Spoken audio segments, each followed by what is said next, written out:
Let's turn to a story the BBC Science Unit told us about. It concerns bombs that were dropped by Allied forces during World War II. And these bombs were so powerful, it turns out they were felt in space. We already knew, of course, the Allied bombing campaign in Europe was relentless. This is one news clip from 1943.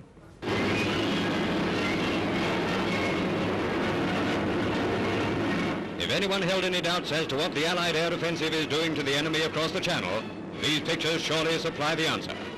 And of course the Blitz, the bombing of London by the Germans, was similarly brutal. This interactive map from the Imperial War Museum shows us that the extent of the bombing on the city between 1940 and 1941. And this, also from the Imperial War Museum, shows what happened as the Allies responded. In blue are marked attacks by the UK, in red attacks by the US, and this is just in 1944.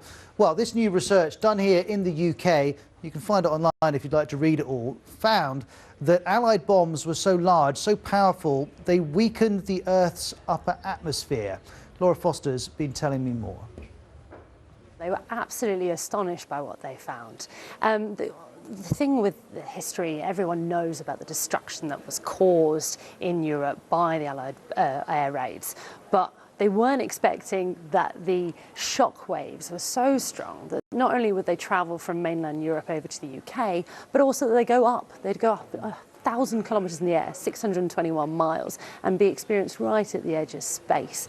And actually, at that brief moment, it actually weakened this layer of the atmosphere called the ionosphere, and only temporarily, mind.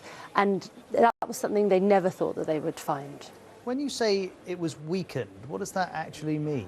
It's to do with the concentration of electrons in that layer of the atmosphere, and what they found was the shock waves caused such an effect that the concentration dropped. So it was weakened, but only temporarily. It's long since recovered.